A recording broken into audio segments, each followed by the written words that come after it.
Robin goes, wow, greatest gift ever. Fuck you, Vanessa.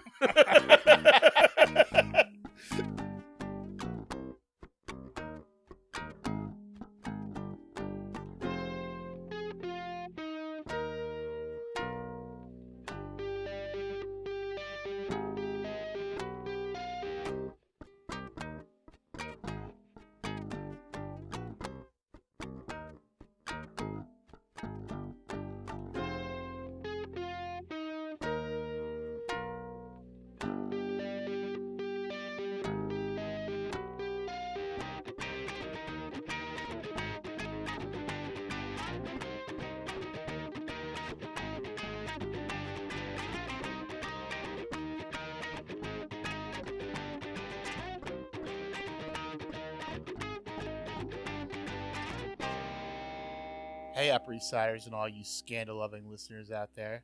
You just tuned into the Non-Judging Breakfast Pod. The coffee is strong, the waffles are fresh, and the gossip is hotter than ever. My name is Leif, and I'm your seasoned Gossip Girl veteran. And I'm Steve. I'm the newbie, the greenhorn, I don't know, Leif. What do you call the new kid on the block in Gossip Girl terms? Well, I guess they would label you a project, the type of girl that has the potential to be a Blairite. Well, then dress me up in an Eleanor Waldorf original and let's get started. Sounds good. So here's the deal, folks. Leif has been a fan of Gossip Girl since the beginning, and I'm diving in headfirst for the first time. And together, we're your dynamic duo, dissecting the drama, the romance, and sometimes questionable fashion choices of this iconic 2007 show. Each week, we're going to be breaking down all the schemes, secret hookups, and couture catastrophes. And trust me, there are a few of them. And since we are all about inclusivity here at the Non-Judging Breakfast Pod, there is a seat for you at the Non-Judging Breakfast table. Whether you're a veteran like Leif or a newbie like me, go ahead and grab your mimosa, a cup of coffee, or roll up some of Nate and Chuck's special medicine, and let's get started. And so I was talking to Jessica, who is the admin over at the XOXO Gossip Girl group on Facebook, and she said she's been listening to the episodes and enjoying it. So shout out to Jessica. Hey, thank you very much for listening, and, Jessica. And if anyone else wants to chime in, we love the fan interaction. Email us nonjudgingbreakfastpod@gmail.com. We're on TikTok and Instagram, nonjudgingbreakfastpod. Also a Facebook group with the same name. And on Twitter /X at NJBpod. This week we are going to be talking about Season 1, Episode 11, Roman Holiday. Yeah. Steve, did you get the reference? It is another old movie, if I remember correctly. I don't know it off the top of my head, though. It is, the name is the same, Roman Holiday. Yeah. It's an Audrey Hepburn and Gregory Peck. I did actually go back and watch it about a week or two ago. Audrey Hepburn is the Princess of Monaco, and she escapes her boring life as a princess to go have a holiday in Rome with Gregory Peck. All He's right, like a reporter. Yeah, and hijinks ensue, I assume. Yeah, so I guess the corollary is that, obviously Blair is a big Audrey Hepburn fan, so that ties in, but I guess she's kind of like a spoiled princess, trying to get her way no matter what. Yeah. And also with the play on words for Roman, yes. Like yes. You have that as well. Yes. That all fits in so well. The original air date was December 19th, 2007, so right around Christmas time. And the Television Without Pity episode description reads, God. Blair-Bear's dad, Harold, brings Roman home for the holidays. Blair immediately determines that he must be destroyed. Of course. Jenny and Vanessa help Serena plan the best Christmas ever for Dan, but don't you ever forget that Vanessa sucks. Dan has his prize of his own in mind for Serena, if you know what I mean. I'm not sure Dan knows what I mean, though. Chuck and Nate run off to Monaco together. Poor Blair thinks it's about her. Vengeance comes for Alison Humphrey and the return of one Alexander Bancroft, the Hudson Neighborfucker. Yes.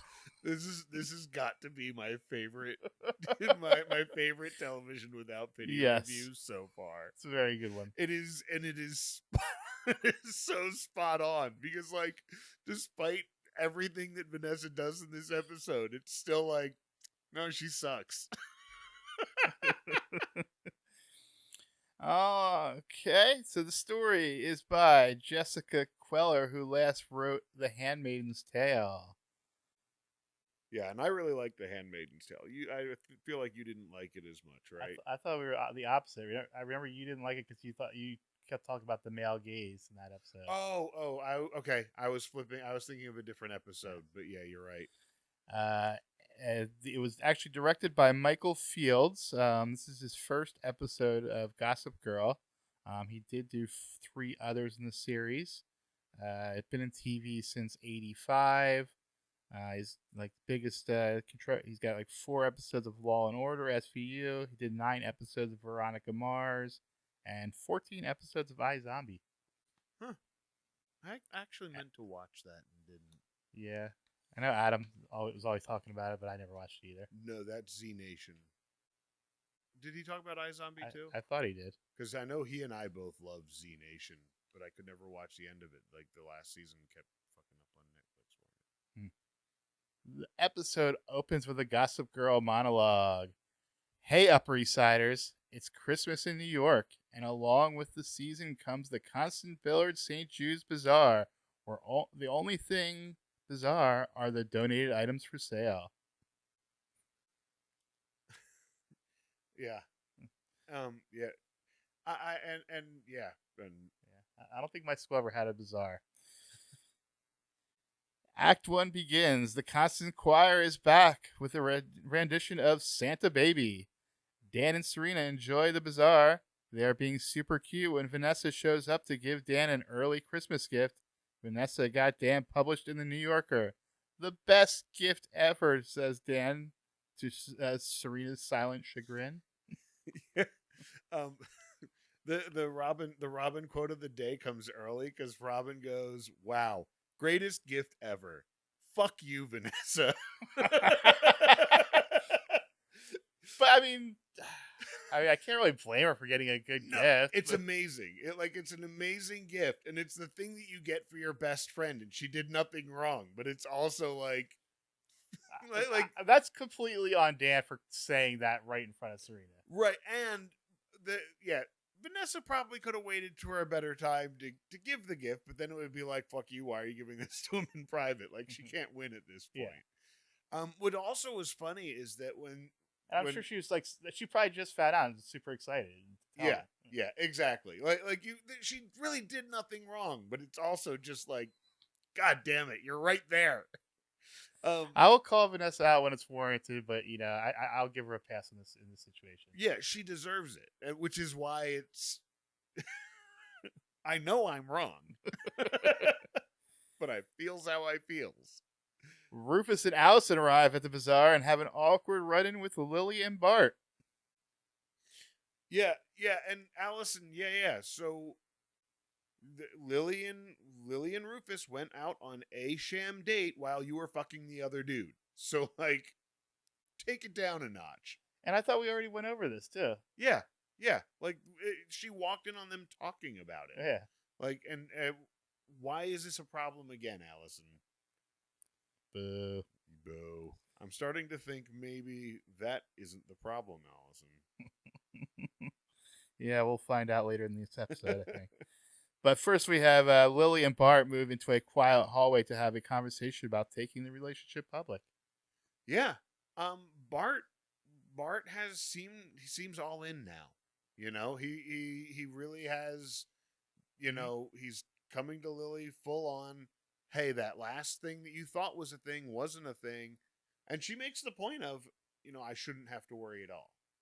But Bart really does seem to be taking steps to really impress Lily. And I'll get into that more at the end of the episode as well. Blair interrupts and asks about Chuck, who is in Monaco. She walks away and texts Chuck. Yeah. She is, her text battle with Chuck this whole time is, Yes. you know, Chuck's presence is very much felt, even though he's not in the episode. yeah, you don't have to see, and Nate too, for that matter. Like, or Well, more Nate's like Nate's absence, absence yes. is really felt, Yes. and Chuck's presence is really felt. Yes. And yeah, it was really, really good writing in that sense. Mm-hmm. I agree. In fact, I'd say that of the other times that we've not had Chuck, Nate, or Chuck and Nate, this, I feel, addressed it much better. Mm-hmm. Serena shows up and sweeps Blair away. Blair is scheming to get her father to dump his boyfriend and stay in New York City.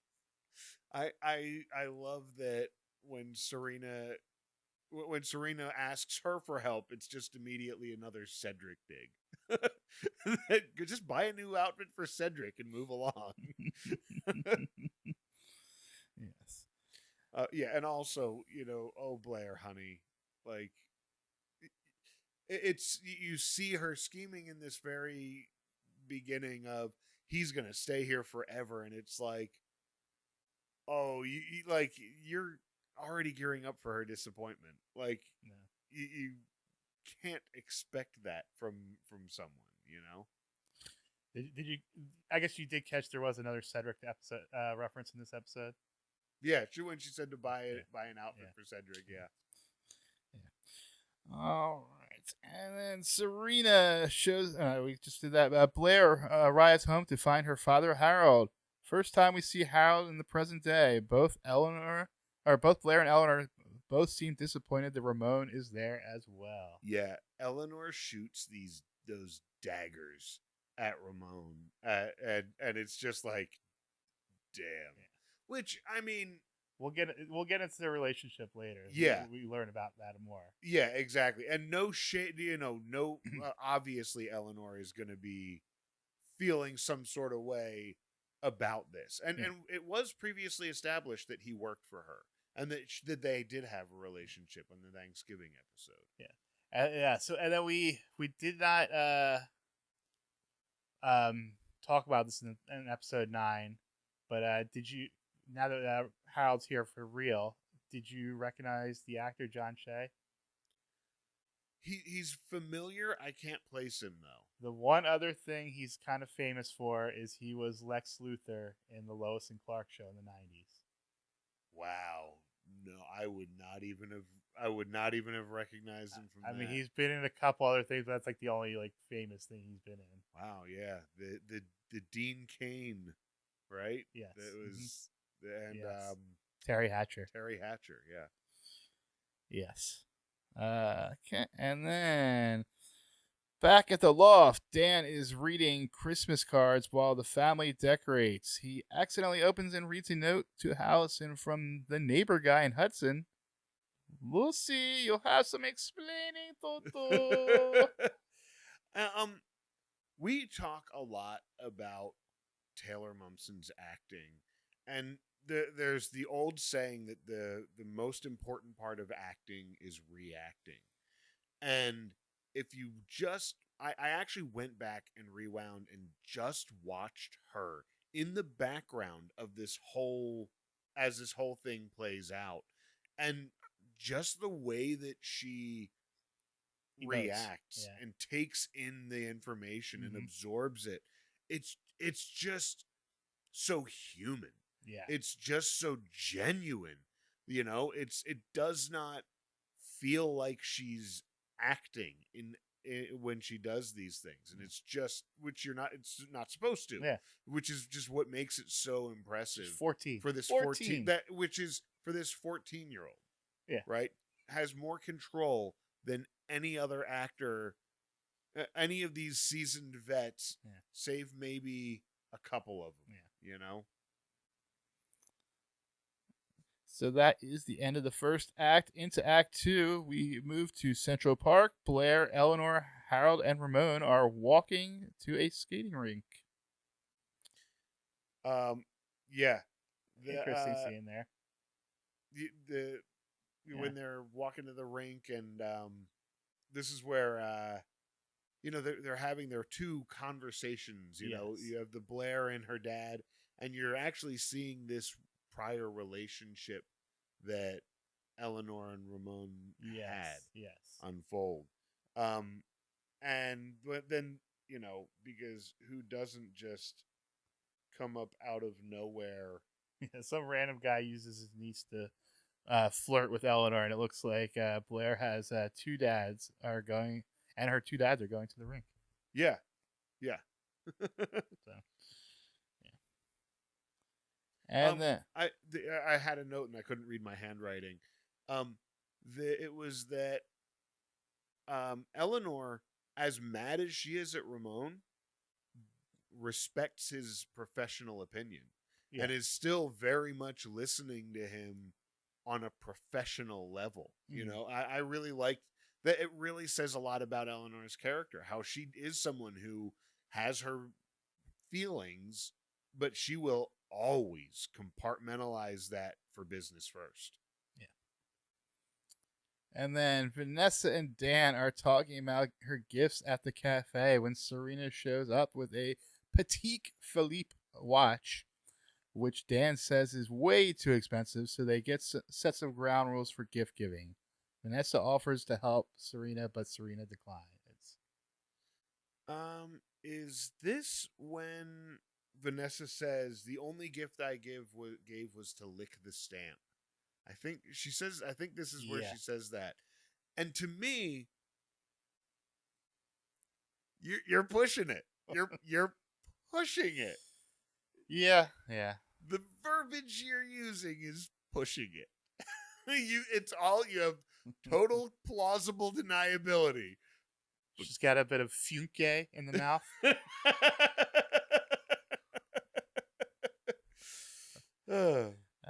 And so the Television Without Pity forums did the work for me here when I was doing my research for the This Week in Fandom, and they looked up back in 2007. They found this watch, and it retailed for $15,000, which adjusted for inflation in 2024 money would be $22,000. For someone you've been dating for a few months. Yeah, and now there is a thoughtfulness to this gift, right? It is like you're becoming a professional. You're doing these things, and and there is that part of me that it's kind of like, I understand why he declined it. Yeah. That made sense. But it's also a matter of to her, it's nothing. She bought you a sandwich. Yeah. She took you out for lunch. Yeah. And I'm not and or like a nice shirt or something. Yeah, like a nice shirt. And it's I'm not saying like you should just, take things from people that you're dating, but I don't think that it was not a big deal to her. Yeah, I don't think it was the big deal to her. Although that also I can see making it a big deal to him. Yeah. Like I'm walking around with $15,000 on my wrist. Yes. When is he going to wear this? I mean, if he goes to school with it, everyone there is going to know where he got that. Because everyone's going to know exactly what kind of watch that is. And know where it came from. Yeah, exactly. And it's like, it's more money than he's ever seen in his life just on his wrist at all times. Like that, I could. You could definitely see it being like a collar almost. Yeah. Even though I don't think that's what Serena intended. No, not at all. And I don't think that that's even how he would have taken it. I think for him, it's much more of the angle of, I'm not comfortable with this expensive of a gift, which is valid. Although I will say that $50 is still a big limit. Like, with the fact that Serena is the one that sets the dollar amount still, I thought was kind of funny. And that it's like $50. $50 to a teenager today is still a chunk of change, And so, like, I did think that was kind of funny. But I mean, he's a junior in high school. That's appropriate for a girlfriend Christmas gift, I would say. Yeah. I could see that. It's just my point just being that the person who had the money is still the person setting the price range. That I thought that was an interesting take. Yeah. Someone had to throw out the first offer. Mm-hmm. All right. Rufus shows up at the bar for Allison's meeting looking for a fight, but some cold hard facts finally shock Rufus into silence. Alex handled this so well. Yeah. Like, this could have gone sideways, but he was like, hey, man, why don't you have a seat? Yeah. Like, hey, man, let's... Sorry, buddy. Like, hey, sorry, buddy. Like, I'm here to, like, let's talk about this. And like, yeah. And it's funny, because, like, there's that element of, you know, if you see it in Alex's face. If this guy punches me in the face, okay, I get it. Like this guy might punch me in the face at any moment, and I know why. But he's calm, and he's not aggressive, and he's empathetic. You know, he's like. I will say this whole situation is probably the worst part of the writing of this episode, because of the whole plot contrivance of having to send a letter. Because if she wanted to talk to him, she would be answering his calls. Yeah. She has a cell phone. Yeah. Why is he sending a letter to the apartment? Yeah. Why? If not for plot contrivance. Yeah. Yeah. And only so that everyone in the family can know about it. Yeah. Because, like, you know, it could have been Rufus found the text. Yeah. You know. Yes. So that's right. the week. Was, that was like, the weakest. Who sends letters? Yeah. Like the only way, like, because like from Rufus' point of view, yeah, he's sending a letter because she's not answering his calls. Like, she doesn't want to talk to you, guy. Why you're sending letters to my house now? Yeah. What the fuck? Yeah. So yeah. At the ice rink, Blair is trying to sabotage Ramon. And Ramon doesn't snitch. No. I mean, I really give Ramon a lot of credit for just standing up and being like, wow, I'm clumsy. You know? Yeah. At the same time, in this scene, Blair is also getting another text from Chuck about how did you fake being a virgin? Oh, yeah. And this is also a topic on the forums, which I don't really get, because Nate is not that experienced that he would be able to tell. Yeah. And yeah. Yeah. I mean, come on. Yeah. And the what are we, hanging sheets out of a window so that everybody knows? Like, Yes. like, come on now. And, you know, I mean, Blair is a wealthy girl, so there's a good chance she had riding lessons at some point. Yeah, exactly. Yeah. Or one of the myriad of other ways that, the hymen can be broken. Yeah. Gymnastics. Yeah, so that's a bit antiquated there, I would say. Yeah. Eleanor and Blair are riding the elevator and mourning that Ramon stole their husband and father, respectively. So, yes. Yeah, and yeah, the scheming immediately from Blair. Yeah, it ramps up here. Yeah. You can see those wheels turning. Yeah, exactly. Rufus comes back to the loft to confront Allison about Alex. Dun dun dun. Yeah. They have that conversation, and the whole very honest, like, we're sitting here putting this on outside people, and it's not these other people who are the problem. It's us.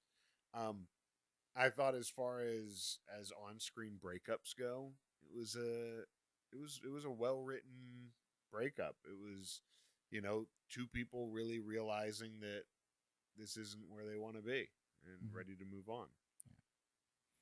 Or move backwards. It wasn't really about, Lily or Alex. It was just they had grown apart as people. Yeah.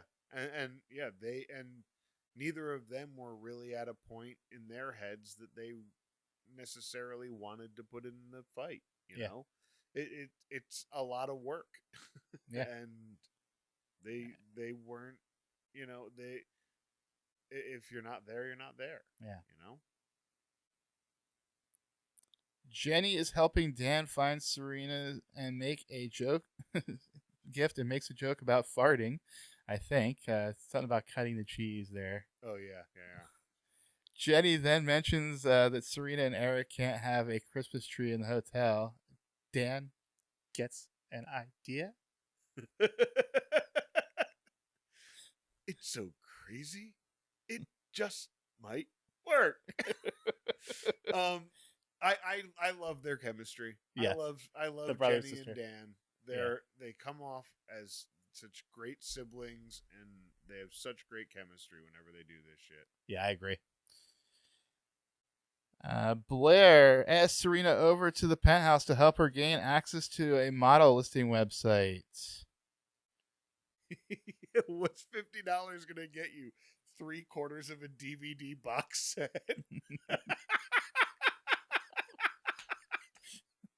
Damn, that was An entree so at a mid-price restaurant. An entree at a mid-priced restaurant. Although I speaking of chemistry, the chemistry between Blair and Serena in the scene is very great. Oh, they're yeah. so cute together. Yeah, it's such best friends. Yeah. And yeah, her wit is so fucking sharp, and and they just play off of each other so well. Yeah, absolutely. And then we also in the scene get another through line with the whole Blair Chuck thing where she leaves a voicemail begging for silence. Yeah.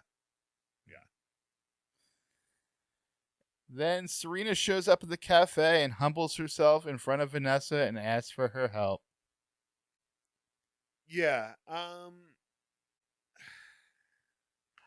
feel like Serena could have done something. She knows people. She could get connections to authors and stuff. She got someone to meet Dan or something. Yeah. Someone famous or something. Yeah. She could have gotten, but she went to Vanessa and kudos to Serena for being able to do that though too. And it was Serena's idea, but it was Vanessa that kind of visualized how to achieve it. Yeah. And but you got to give credit to Serena for being able to ask for that help from someone that she knows is going to be doing it and she suspects.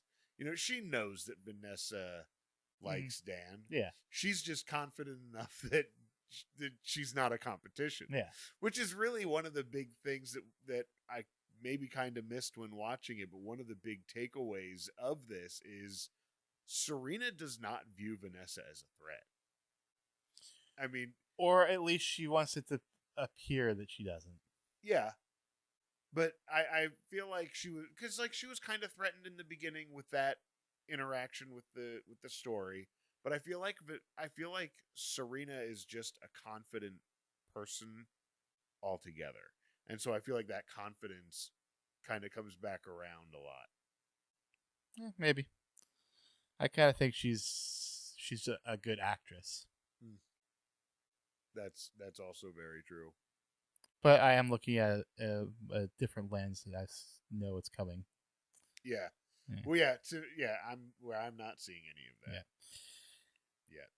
All right, that is the end of Act 2, and we go into Act 3. At Eleanor's party, festivities abound when Lily gets a call from Rufus. Neither have the courage to reveal their obvious feelings for each other. Yeah. So everything's party's going off, and they get the call, and they both are about to say something, but then they Lily makes up a lie that Rufus later catches. Yeah. She says she's with Bart. She's leaving. That she's going somewhere. Away tonight. With Bart.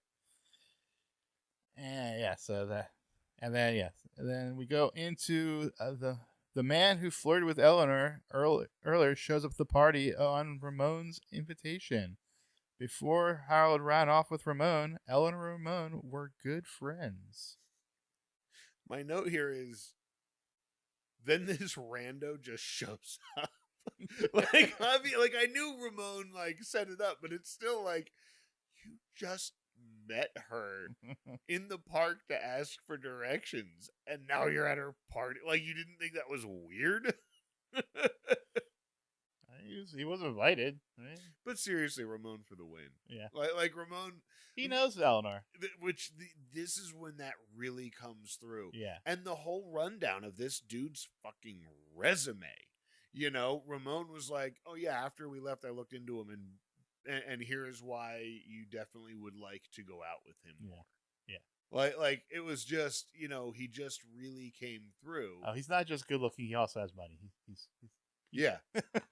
Yeah. He also has money and also has access to the kind of things that you want. Yeah. Yeah. That really was cool with Ramon there. Like, I loved that. Mhm. And it goes a long way to forgive the person that stole your husband. You Yeah. know. But yeah, and the acting, Margaret Collins' acting this whole episode is very good, and Yeah. the scene too, like, friends don't steal other friends' husbands. That line was just, you felt her pain. Yeah, You yeah. felt her pain. It cut. Yeah. It cut. And it's funny because when we were talking about Taylor's acting earlier, and when I said like she holds her own against these seasoned vets, like she's the first one to come to mind. Her and Lily are the ones that really come to mind for me. And Blair is calling for Nate, but can't seem to find him. He's supposed to be in Connecticut or somewhere at the grandfather's house. At the chateau. Yeah. Yeah, he's at the chateau in New England somewhere. Yeah. But not there. Can't track him down. Yes. Yeah. Where could he be? I don't know. I hope he's not. I hope he's. I mean, probably just on his way to Blair, right? Yeah. That's what she said. Right? Yeah, sure. That's probably where he's going. Mm-hmm. Serena, Eric, and Vanessa are in Blair's room working on Dan's gift. I love Blair in this scene when they're all just sitting there and you just see her turn and zero in on Vanessa. Well, you saw the look on Vanessa's face when Yeah. she's saying, "Oh, Dan is gonna love this." Yeah. Yeah. Yeah, but the silliest excuse. I need to go find some scissors in my own house. Come help me where you've never been. So come help me find them. Come help me find them. It was, but like just the way, like her and like I'm not the one, just the way that she just drops everything. Fucking amazing. Yeah. I love her. Blair pulls Vanessa to the side and confronts her about her feelings for Dan in the bathroom there. And then Vanessa and Blair leave, and Lily comes up and tells her kids that she is dating Bart Bass. He has one expression, and it scares me. He has one expression. He raised Chuck, and that scares me. Yeah. It's so good. So good. I loved it. I loved both of their reactions. Yeah. Like, yeah. And I'll meet him at the wedding. Was Serena's first response. She just figures some boring businessman or something.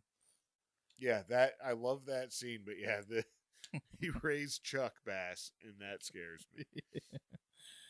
Oh boy.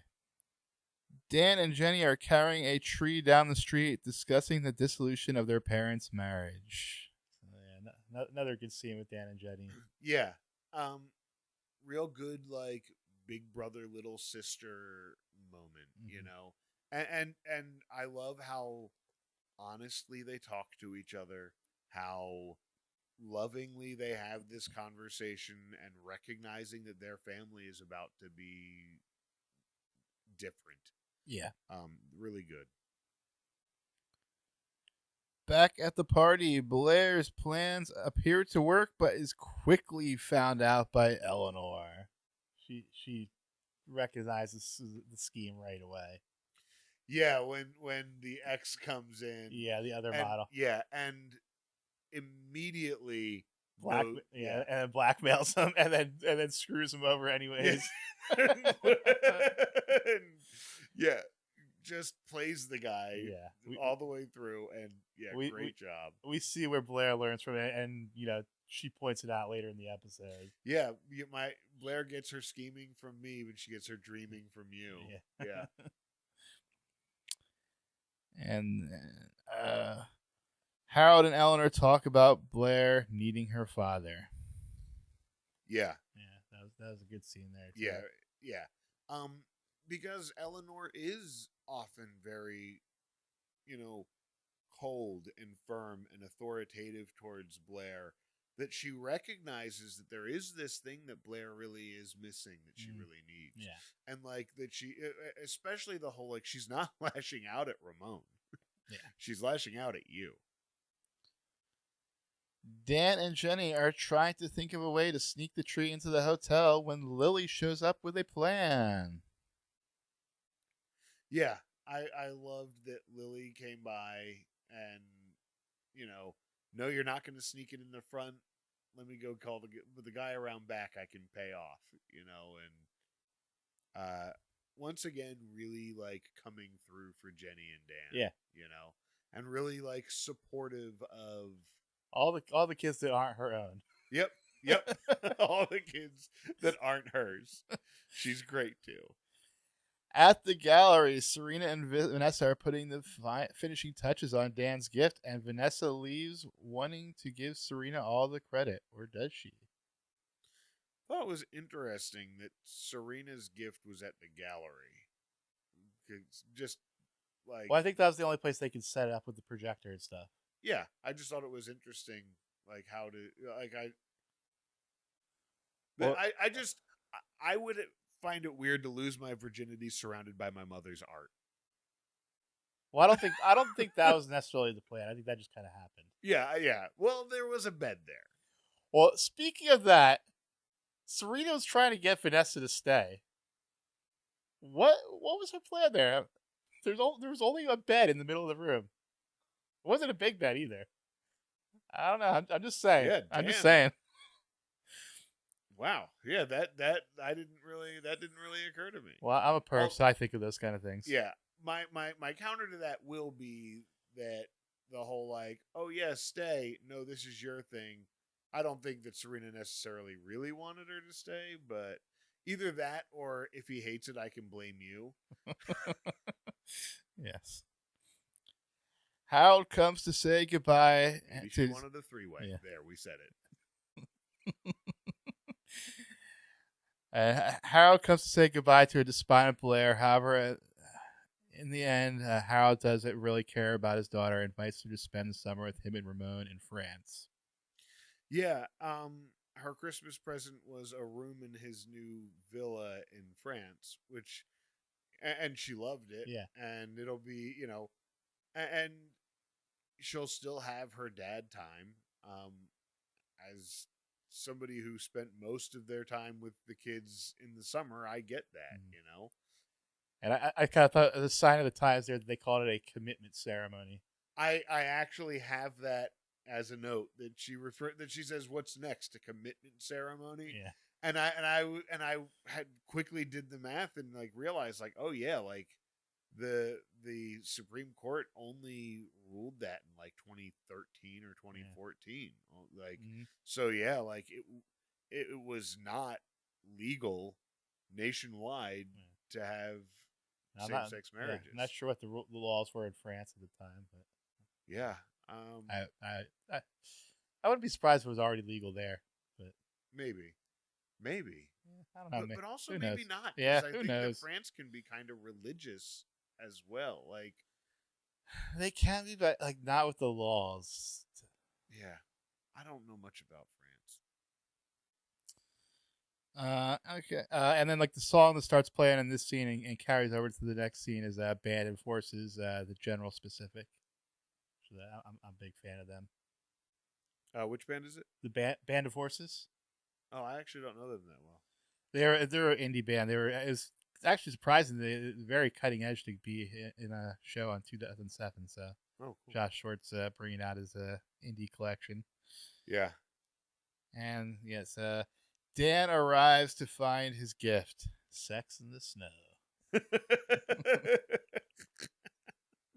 Yeah, I mean, and yeah, it was,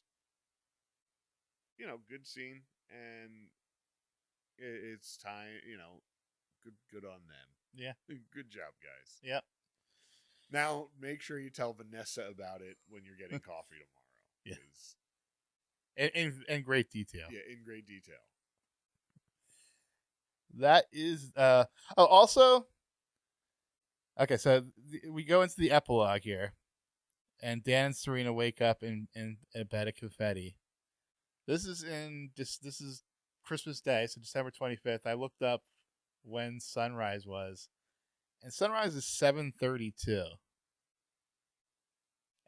But you could tell it was pretty. The sun was pretty high in the sky. Like you could see it through the skylight already. Right. Yeah. So that had to be at least 10, 11 o'clock.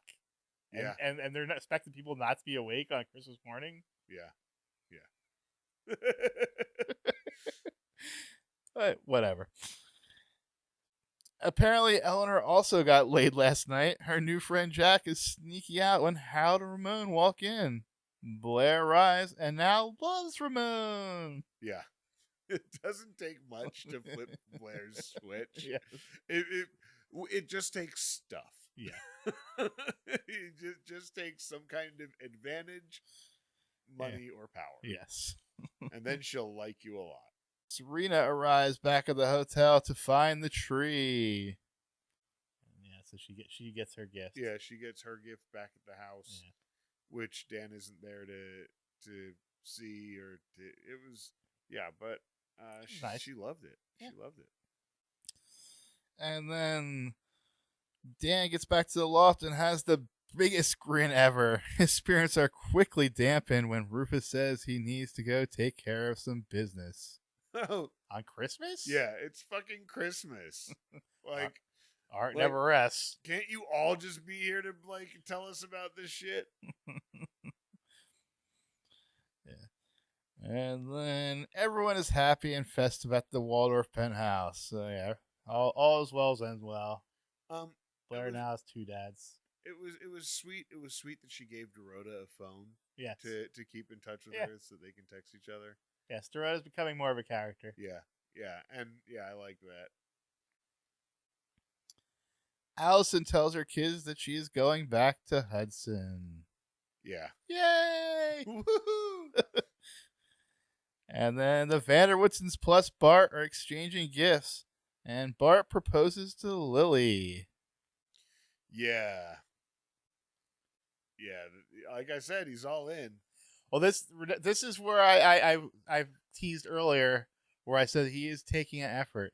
He gives Eric a Marlins jersey. Yeah, I actually loved that. Which means he was paying attention to what Eric said to him. Yeah, I know how much you like Florida, and but it's also good writing in the sense it shows that Lily is not letting him in because she didn't tell him what really happened. Yeah, yeah, exactly. That didn't even occur to me until you just said it right now, because, he specifically, not only does he say, I know how much you like Florida, but in that exchange, when he says, how was Florida? He said, go Marlins. Yeah, exactly. I did actually appreciate where that was coming from. He's making an effort. For Bart. Yeah, he's making an effort. Yeah. I had a guy that my mom dated one time. There was a Christmas that he gave everyone. He bought gifts for everybody, and he was a guy that apparently had some money, but he bought me a Tommy Hilfiger sweatshirt that I was never going to wear. This guy just threw expensive sweatshirts at my siblings and me, and none of us would have worn them. Maybe my sister would have worn whatever she got. I totally would have worn a Tommy Hilfiger sweatshirt. Well, but honestly, that was not my thing back then. I was so anti wearing any kind of brand stuff like that unless it was a band that I was into. I was just way too pre-hipster to wear. I was completely the opposite. I was such a lemming in high school. All right, and Yeah, so that we get the jersey. And then this is happening right when Rufus is leaving Lily a voicemail that Allison is leaving again. Yeah. He walked all the way from Brooklyn to Manhattan in the snow without a jacket. To call her. To call. to call. Yeah. Like, just go upstairs at that point. You're not going to, it's going to suck.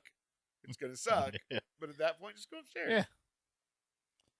And the episode closes with Blair getting the reveal that Chuck and Nate are together in Monaco. Yep. And yeah, Nate Bad boyfriend Nate did Nate. not come to visit Blair, apparently. Yeah, you finally sleep with the girl and then you disappear. Not good, Nate. Yeah, poor form. Any predictions for the next episode? I mean, I'm definitely predicting Blair trying to scheme her way in between Nate and Chuck. Or unless Nate knows, I cannot see Chuck showing his hand. Yeah, because it incriminates him as well. Yeah, I can't see him doing anything like that. Yeah, because it would make him look just as bad as Blair. Yeah. All right, so we'll go ahead and get into some segments this week in fandom. Dan did not he was getting shit on this week. He's an ungrateful jerk for not accepting the watch. I mean, Penn Badgley's bad actor. Dan's story is kind of creepy that he wrote about Serena. Yeah. We didn't actually talk about how the story. I actually wrote it down. That the story is the date. The title is the date. Yeah, and it's the date that he saw her and never talked to her. It spoke two sentences. Yeah, she spoke two sentences to him. Yeah. So, and then also this week, does Chuck celebrate the holidays? First Thanksgiving and now Christmas. He's absent. Yeah, and on Christmas his dad's here. Yeah. Although, and I mean, nothing has been said about Chuck's mom at this point. So there is, at least to a new viewer like me, the possibility that he's visiting his mom or mom's side of the family. Yeah. And then what else? To my mom's. Yeah. Nate going back to his bad boyfriend ways. Finally has sex with Blair. That's as I mentioned, and then leaves town without even a voicemail. Everyone seemed to like Blair's smackdown on Vanessa in the bathroom. Fantastic. Yeah. It was everyone should. Yes, it was very good. People seem surprised to really like the Lily Rufus storyline because the parents usually have boring storylines on these shows. Yeah, and I love that storyline. It's probably the best storyline going on right now. Yeah, and I actually was buckled up expecting Alison for at least the season. Like, I didn't think this was that she would be out of the picture this soon. Unless she's not, but I didn't think that this breakup would happen this soon. She is never seen on screen again. When? She's referenced throughout the series, Going to mom's yes. Yeah, like typically like in the off season, that's where it's mentioned that Dan and Jenny are visiting Hudson. and no disrespect to the actor who played Allison. I think it's kind of the Jenny situation where you were given a shit part to play. You mean Vanessa? Vanessa, yeah. But yeah, it's the same sort of thing. You're given a shit role to play, and she did her best with it. Mm-hmm. And then also the Serena and Blair chemistry, great. Everyone liked that. Yeah. Serena's outfit for the people were complaining about Serena's outfit for the family gift exchange. It was a little exposed. They thought. Yeah, I get. What was it? She was wearing like lingerie with an open robe. Oh yeah. Oh yeah. At the end, yeah. So a little odd, but that's just Serena. She's confident. Yeah, and she's just kind of hanging out with her family, and like. But Bart is there. Yeah, that's weird.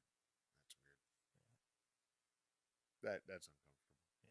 But again, I think it plays with Serena's character. Yeah, it does. Yeah. And what else we got? So we got Penn Badger's acting, and then Team Brooklyn all around except for Rufus was basically taking shots. They didn't like Jenny in this episode either. The writer's strike has already affected other shows. So as we're gonna get into more going on, so other shows at this point have shut down on TV, and Gossip Girl is one of the few that are still putting out new episodes at this point. Oh, okay. That was mentioned. And then Dan and Serena are doomed. Are Nate and Serena coming out next? Wow, people are saying that Dan and Serena are doomed. Yeah, because of the different worlds thing. Oh. They just see that as that's going to come up over and over. They think. Yeah, I mean, I the whole thing with the gifts. Yeah, I mean, I feel like it will. I hope it doesn't, but like I get that. I mean, they are in different worlds, but I think that's also part of like what this is about, you know. Mm-hmm. So this is episode 11. So you go first for grades this week. My grade was an A for the episode, an A- for the episode overall. You know, Chuck and Nate not being in it typically gets a little bit of a dip from me. And you know, even though I feel like their absence was handled better. Overall, I love the episode. A-. I went a little lower. I actually give it a B-. I actually kind of agreed. Normally, I like Penn Badgley's acting, but I agreed it was bad, especially in the scene. It was especially bad in the scene where he got Vanessa's gift, where like, he was reacting to finding out about it. It was pretty bad. He has the same reaction face all the time. He has that like all the time. It's always the same reaction. That excited reaction, yeah.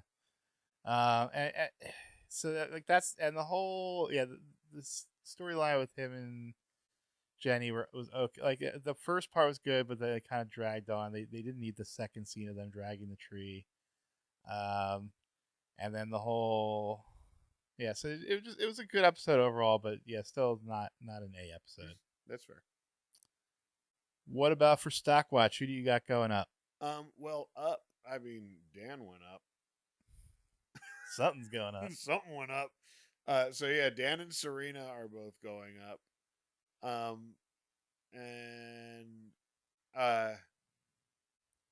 Man, Lily.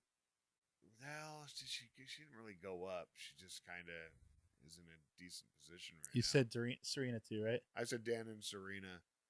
Man, I'm feeling like, I hate to say it, but I feel like Vanessa's stock went up. I shit on her this whole episode, but she really did kind of come through and but I really think Dan, Serena, and Vanessa are the only ones I have going up. Because going down, it's I mean Rufus with the phone call to Lily, and just immediately after Allison and him break up, calling Lily right away, and you're moving on to down already? Yeah. Oh, my bad. Go ahead. So yeah, I had going up. I had Dan and Serena. I also had Chuck going up because he got under Blair's skin the whole episode. That is true. But I also had Blair going up because she started out the episode with no dads and ended up with 2 dads. And I gave Eleanor, up because she got her friend back and she also got laid.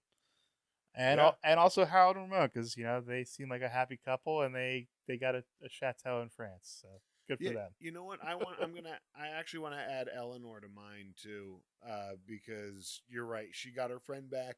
She got closure. She got some really good closure, and she got laid. Like that's a lot in one episode. All right, so now you can go to the down. Yeah, down. I had Rufus and Allison. Obviously, they for splitting up, and also Rufus for the phone call to Lily immediately after breaking up was just a little desperate.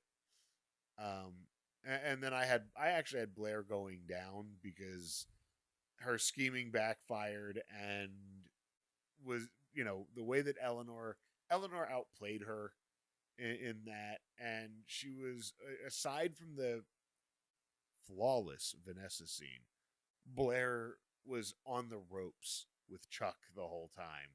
It just wasn't. Fair. Blair didn't have the normal power she does. So I had Blair going down in this one. Yeah, I mainly gave her going up because she was happy at the end of the episode. Yeah, that's fair. For me going down, I had Nate because he was a douchebag boyfriend. That's fair. Rufus because he's gonna lose his wife finally, and then Allison also for Sucking. Yeah, sucking, and Alex for being a douchebag. Oh wow, okay, yeah, and sending a letter. Yeah, for sending a letter. Yeah, that's fair. See, I'll even declare Alex for me as officially breaking even because despite sending a douchey letter, he was cool at the bar. Yeah, he was cool at the bar. He came through at the bar. But no, and Rufus' word, he's actually a pretty cool guy. Yeah, he's actually a pretty cool guy. I love that. Who do you have for best outfit? Serena, the sequins dress, that like purplish sequins. I don't know. Yeah, she wears those sequins a lot, and I'm not a big fan of those kind of dresses, really. But I'm not usually. This one kind of caught my eye, like just something. Maybe the color or something. Yeah. For me, like the whole episode, all their outfits, Ramon and Harold were killing it. Yeah. But the one I ended up giving it to was Ramon's outfit from the park with the leather jacket, the black pants, and the gray turtleneck. Yeah. Yeah, and you gotta expect because like he's a fashion guy. Yeah, like he's a model. He's a model, and he's going to look. Is he a model? I thought he was like an assistant. Yeah, he's a male model. Oh, okay, because he was. I thought he was Eleanor's assistant, or was I wrong about that? No.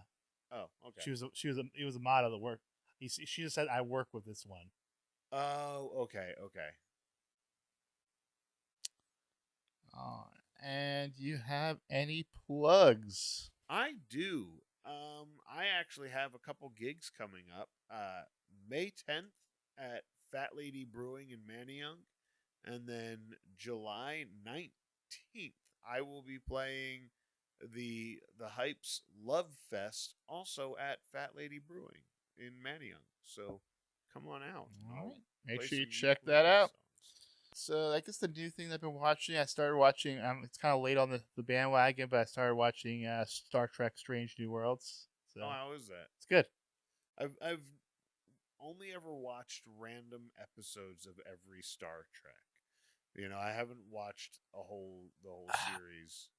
Yeah, I watched all of Next Generation as it was coming out as a kid. And then I watched all of Deep Space Nine as it was coming out, and then most of Voyager, but then I kind of dropped off after that. Yeah. I was never a huge Star Trek fan, and then at one point I ended up buying the box set DVDs for the original 1960s series, the 2 seasons of that. And I didn't even finish watching all of it. I think I watched most of the first season, but like, I appreciate to me, the Next Generation and Deep Space Nine are the best. That's what and so I've always meant to go back and watch Next Generation because younger me did not have the capacity to like get into it. It wasn't. Mm-hmm. There weren't enough lightsabers. And. See, yes, because Star Trek is actual science fiction, right? Yes, which I wasn't ready for when I was a teenager. I needed lightsabers and fantasy, force magic. Yeah, exactly. Okay, so if you want to follow us on social media, I mentioned it at the beginning, but I'll mention it again. TikTok and Instagram at Non-Judging Breakfast Pod, and on the social media formerly known as Twitter at NJB Pod. We have a Facebook community group. Just search for Non-Judging Breakfast Pod and take your seat at the breakfast table with us. And please send us an email, nonjudgingbreakfastpod@gmail.com. Let us know what you think. Get in touch with us. We'd love to hear from you. Also, please leave reviews, comment on our on Spotify and iHeart and Amazon and iTunes or Apple Pods. What is the Apple thing? Apple. Yeah. Leave us a comment, leave us a review. That really helps for our visibility and gets other people to listen to the show. Yeah, and share with a friend. Next episode, we'll be discussing in 2 weeks, Season 1, Episode 12, School Lies. The Max episode preview reads, the gang breaks into the school swimming pool for an impromptu night of fun. Okay. Sounds exciting. Yeah, sounds like fun. Well, until next time, you know you love us. XOXO.